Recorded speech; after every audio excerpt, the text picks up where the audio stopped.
no programa de hoje.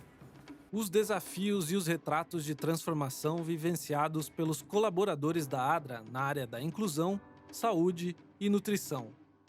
E também o reflexo desse trabalho na vida de quem encontrou na ADRA uma nova oportunidade de vida. Pessoas comuns como você e eu se tornaram invisíveis, escondidas, vulneráveis, seja por causa de catástrofes, negligências ou condições econômicas. Mas e se você tivesse a chance de revelar biografias escondidas de pessoas que tiveram a dignidade restaurada? O que você faria? Meu nome é Flávio Ferraz e eu te convido a seguir uma jornada de transformação e resgate em Retratos. Histórias não contadas. Um retrato geralmente envolve duas pessoas. Alguém para ser retratado e alguém que fotografe, desenhe, pinte. Diferente do voluntário que fraciona partes do seu tempo para fazer algum tipo de trabalho social, quem trabalha dentro da ADRA testemunha as experiências mais profundas de sofrimento e superação de uma pessoa. Acompanhar a transformação de alguém acaba se tornando mais do que apenas um emprego. Vira uma oportunidade de mudar o mundo. Mas mudar o mundo às vezes soa mais como uma ilusão. Algo distante, especialmente para quem vive navegando a Amazônia para levar atendimento médico aos povos indígenas e compreende que localizar ou até mesmo chegar a todos já é algo que parece impossível. Então, a maior necessidade que eles enfrentam é na área de saúde mesmo, né? Como fica distante do município, e é um pouco difícil, né, o acesso ao município. Daqui você tem que ir daqui para chegar numa comunidade. Depois dessa comunidade você pega 32 quilômetros de estrada para chegar no município. Lucas e Regilane são casados e juntos são os responsáveis pela operação do Luzeiro 30, o projeto mais antigo da ADRA no mundo. Um barco que percorre as enormes distâncias da Amazônia para levar atenção médica a quem mais necessita. Um trabalho de desprendimento, ainda mais quando se vive em um barco de forma permanente. A gente tem vontade de voltar para casa, às vezes, né? Pensa no conforto, né? Mas aí tem a situação de que a gente lembra da missão, né? Que tem muita gente precisando do nosso apoio aí, então assim, isso nos fortalece a cada dia, assim, nos dá ânimo para que a gente possa trabalhar mais e enfrentar desafios, porque não é fácil não ver assim mesmo, né? A gente enfrenta temporais, enfrenta muita dificuldade mesmo, entendeu? Assim, tá longe da família, né? Tudo isso, então assim, é complicado, mas a gente enfrenta com fé em Deus, sabendo que a gente tem uma missão a cumprir, né? Às vezes a gente fica desanimado, né? Poxa, a gente está num lugar de longe, mas é muito gratificante quando a pessoa chega contigo. Muito obrigado por você ter trago, né? E obrigado porque vocês têm vindo aqui com a gente, né? Escolheu a comunidade para participar do projeto, né? Lucas é o comandante do barco e Regilane cuida dos serviços gerais, como cuidado com as acomodações e alimentação. A rotina é limpar, né? Cuido do barco. E a partir do momento que tem um pessoal dentro da embarcação da Luzeiro, eu sou o responsável por tudo, né? Principalmente da segurança de navegação e da vida de cada tripulante que está aqui dentro.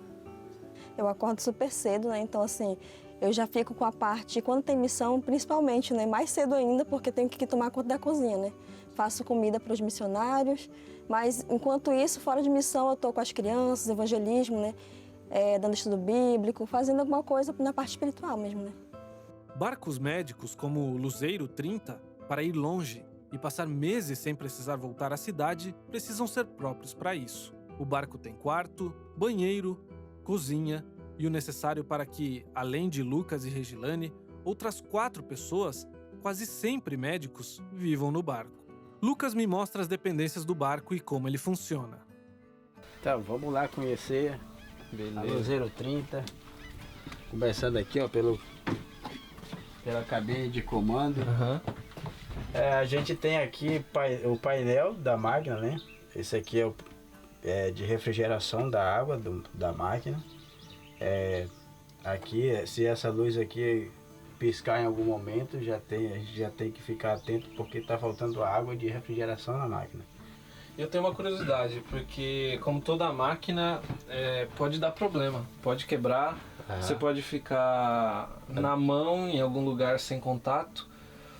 Como que faz? Tem algum dispositivo de emergência para chamar alguém se for necessário? Como que faz se precisar desse tipo de serviço? Então, a gente tem um GPS spot. No caso de alguma emergência extrema mesmo, onde não tem no meio do nada, a gente aciona o SOS e aí eles entram em contato com o pessoal, com a central de Corpo de Bombeiros, Polícia Federal e Capitania para procurar saber o que está acontecendo com aquela embarcação. E passa a localização exata de onde você está. Exato.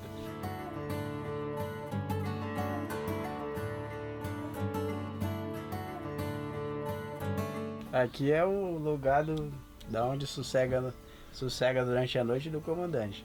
Eu acho legal ver que mesmo num barco você pode ter, entre aspas, uma vida normal, né? Você tem uma cama, um banheiro, energia elétrica. Tem até ar-condicionado aqui que eu tô vendo. Sim. Pra suportar esse calor, né? E no geral dá pra viver, né? Dá pra viver, sim. Continuamos conhecendo outras partes do barco sem as quais não seria possível navegar e sustentar os missionários. O interessante é que tem tudo que precisa aqui, né? É pequeno, mas... É pequeno, mas tem tudo. Tem Pia, tudo. fogão, se o câmera conseguir filmar aqui. Tem até um exaustor. Tem uma despensa aqui do lado para guardar as comidas o mês inteiro, né?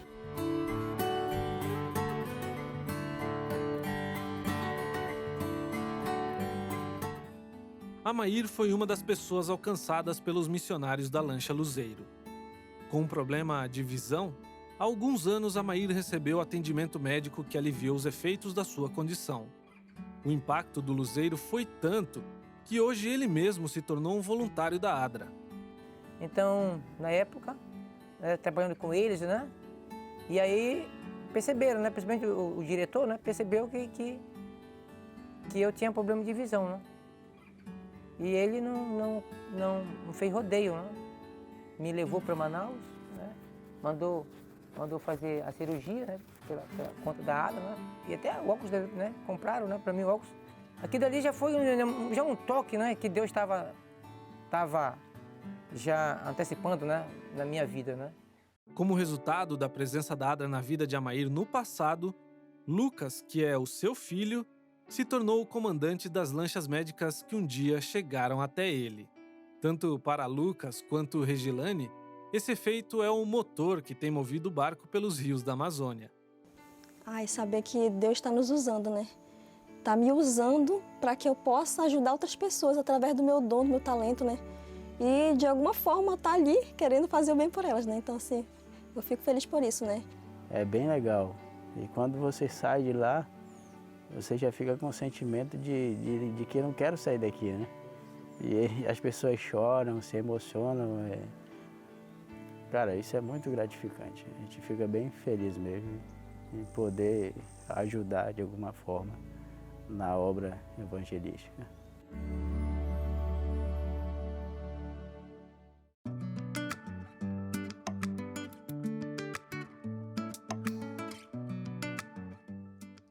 Uma pessoa nasce para algo. Sinto que a gente tem que deixar uma marca. Na linda e moderna cidade de Concepción, no Chile, Carmen é uma das responsáveis pela reunificação familiar no projeto Famílias de Acolhimento da ADRA. Um projeto que tira crianças de contextos de abuso para inseri-las em um entorno familiar de amor e segurança. Mas para chegar até aqui, Carmen passou por muitas experiências parecidas às que muitas crianças que chegam ao projeto passam. Vendo agora a vulnerabilidade em que estamos, acho que eu podia ter sido uma criança que deveria ter recebido apoio psicossocial. Fui vulnerada em alguns direitos quando era criança. Então, eu vivi essa etapa e não foi a melhor, mas me serviu para estar onde eu estou.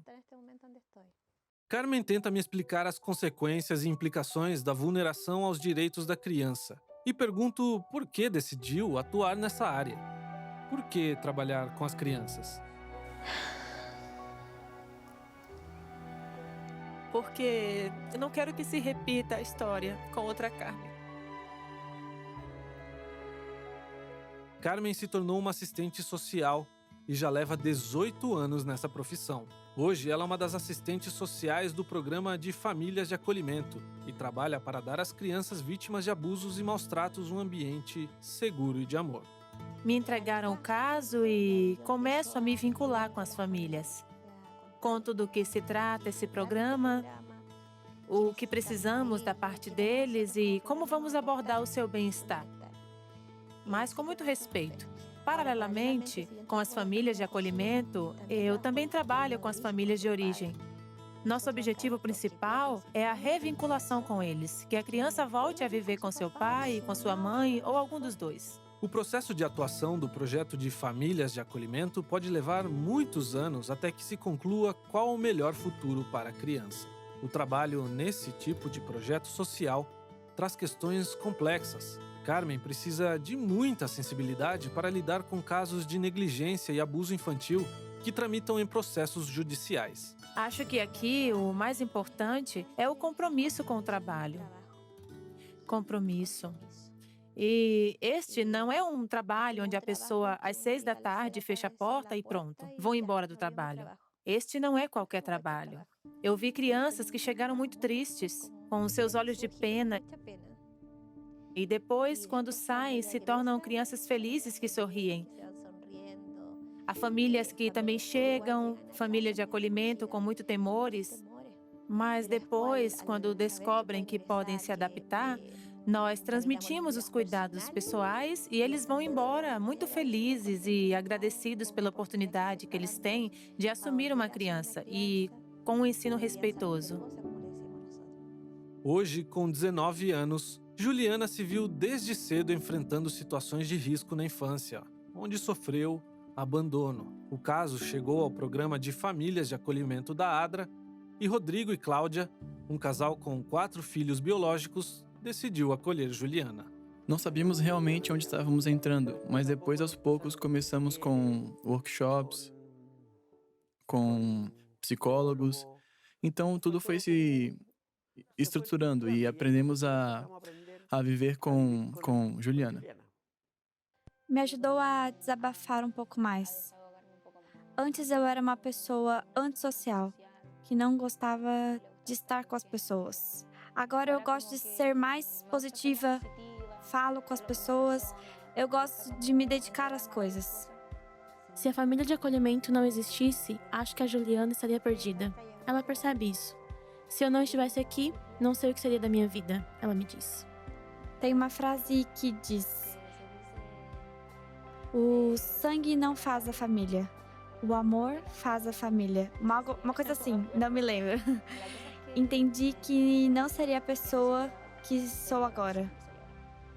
Hoje, Juliana vive com Rodrigo e Cláudia e ela se dedica para ser uma enfermeira. São casos como esse que fazem valer a pena o trabalho dos assistentes sociais como Carmen. O que te comove mais em ver essas crianças com temores e que saem tão agradecidas e contentes de ter passado por aqui? Quando estamos com o psicólogo Giovanni e estamos no andar de cima e escutamos Tio Giovanni, eles chegam e começam a gritar Tia Carmen, porque sabem que estamos lá. E ver a alegria que eles têm. Acho que nos damos conta de que este trabalho não é ruim. Que muitas vezes podemos conseguir tirar um sorriso. No próximo bloco, o trabalho de Vasti em um projeto de recuperação para dependentes químicos e as experiências de Gisele na crise migratória de Roraima. Retratos. Histórias não contadas. Retratos. Histórias não contadas. No bloco anterior, o trabalho transformador dos colaboradores da ADRA, que transcende os deveres de apenas um emprego. Às vezes a gente fica desanimado, né? Poxa, a gente está num lugar de longe, mas é muito gratificante quando a pessoa chega contigo.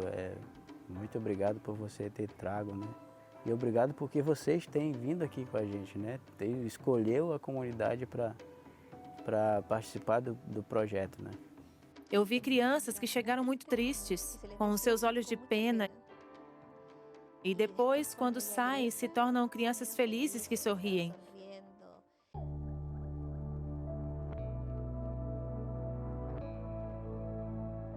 Provida, ele existe para a pessoa se encontrar, para ela se encontrar com Deus, ter um encontro com Deus e se encontrar. Na Bahia, quem trabalha na ADRA faz sua parte cuidando do funcionamento do Provida, uma comunidade terapêutica para dependentes químicos, onde Vasti é a fundadora e coordenadora há 18 anos. Vasti vê um projeto social que leva no nome aquilo que ela gostaria de devolver às pessoas: a vida. Um lugar de refúgio para eles e um local onde eles têm um encontro com o único ser que pode transformar realmente a vida deles. Porque por mais que há ajudas da ciência, tem uma parte que só Deus pode fazer. Mas tratar da dependência química é um longo processo que exige muito de quem cuida e que quase todas as vezes vem acompanhado das mais profundas mágoas e aflições.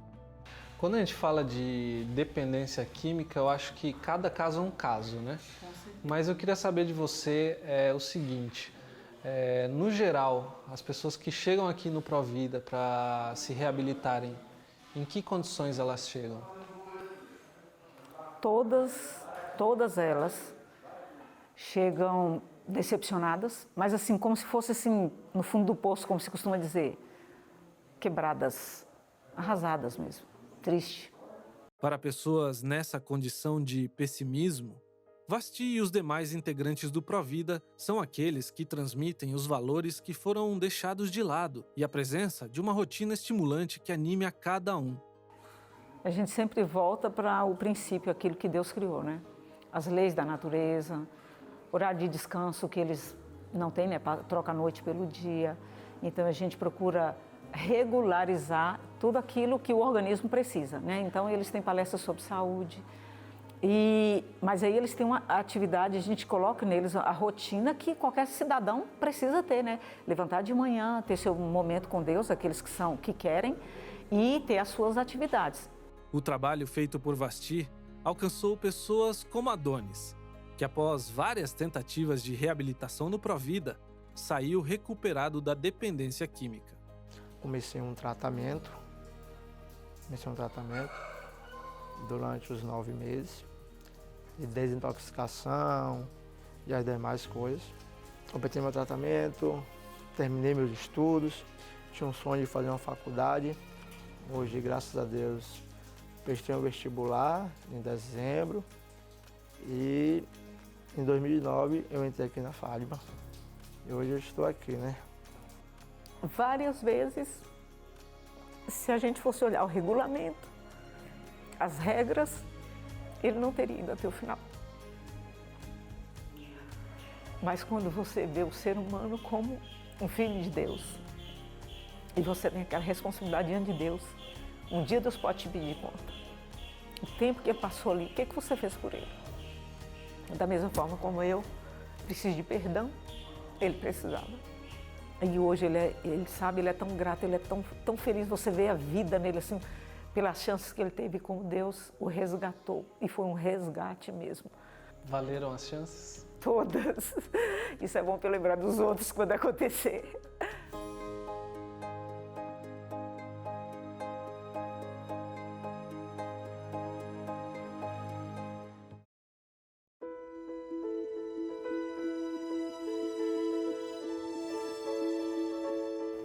Existe uma linguagem que ela ultrapassa qualquer idioma, que é a linguagem do amor. É um dia normal de trabalho em Boa Vista, Roraima. E Gisele está mais um dia trabalhando no abrigo para migrantes venezuelanos da ADRA. Uma jornada de trabalho que começou nos últimos anos, quando ela ainda desconhecia a profundidade da crise. O primeiro dia que eu adentrei um abrigo foi muito impactante, porque eu nunca tinha visto famílias inteiras dormindo no chão. Eu ainda não tinha visto bebês nos colos com a mãe sentada e pedindo comida. As crianças queimadas do sol, porque as mães levavam para o sinal. O que elas conseguiam é o que elas tinham ali, 2, 3, 4, 5 reais ou 10 reais para comprar uma comida, não somente para um filho, mas para 2 ou 3. Então, para mim foi muito impactante. O estado de Roraima representa hoje um dos maiores casos de necessidade social do Brasil, com os migrantes e refugiados venezuelanos. Mas para encarar esse problema, a solução é contar com uma grande equipe. 600 voluntários fazem parte da assistência social da ADRA no estado e, além deles, uma equipe dedicada. Gisele é uma das responsáveis por fazer todo esse trabalho dar certo e vê todos os dias as dificuldades enfrentadas pelos migrantes. Eles chegam aqui um pouco desnutridos, não somente as crianças, mas a família como um todo. E então nossa nutricionista e enfermeira fazem esse acompanhamento, avaliação nutricional, acompanhamento, implementação do NutriSUS, verificação de se tem baixo peso, se está acima do peso. José e Célia pertencem ao povo indígena Uarau e saíram da Venezuela há 2 anos. Ao chegar, Célia deu à luz a Daniel, que nasceu fragilizado e com síndrome de Down, uma condição genética que causa atrasos no desenvolvimento intelectual. Mas no abrigo, foi amparado pela equipe médica da ADRA. Ele começou a receber a quantidade certa para o que ele precisava. Vitaminas, e então ele começou a engordar. Aleluia! Tem gente que dizia que ele não podia andar, que ele não ia falar, e ele começou a andar, e ele já está começando a falar também, graças à misericórdia de Deus e à ADRA. Foi através deles que Deus está nos ajudando aqui. Agora está tudo bem, meio gordo, andando, mas ainda não fala muito. Quero que ele fale, comece a falar. Mais do que satisfazer as necessidades vitais de cada migrante, a ADRA trabalha também na capacitação deles para o mercado de trabalho. Mas o trabalho de Gisele e dos demais funcionários muitas vezes é mais pessoal do que técnico. Um trabalho feito do coração. Existe uma linguagem que ela ultrapassa qualquer idioma, que é a linguagem do amor. Não precisa você falar a mesma língua. Você externando o que você sente, ter empatia com o que a pessoa está sentindo, te deixa mais próxima dela. A ADRA tem sido para aqueles que trabalham na organização não apenas uma oportunidade de trabalho, mas de se transformar e transformar a vida dos outros. Em qualquer lugar onde a ADRA está presente, é exatamente isso que se sente ao trabalhar para servir. Amazônia, Chile, Bahia e Roraima são só pedacinhos de um retrato muito maior. É muito envolvimento a parte do amor, né? A gente se sentiu útil, a gente vê a necessidade de uma pessoa e a gente poder ajudar, eu creio que seja o maior salário que eu como pessoa posso falar. Não tem melhor trabalho. Eu sou feliz fazendo o que eu faço. O que seria mudar o mundo? Quem anda lado a lado de quem precisa vive no íntimo dessa interrogação todos os dias. O trabalho é grande demais para ser completado? Talvez. Mas o que se vê na vida daqueles que fazem do trabalho ao próximo o seu emprego, a sua ocupação, é que mudar o mundo, na verdade, é mudar o seu mundo e aquele que está ao seu lado.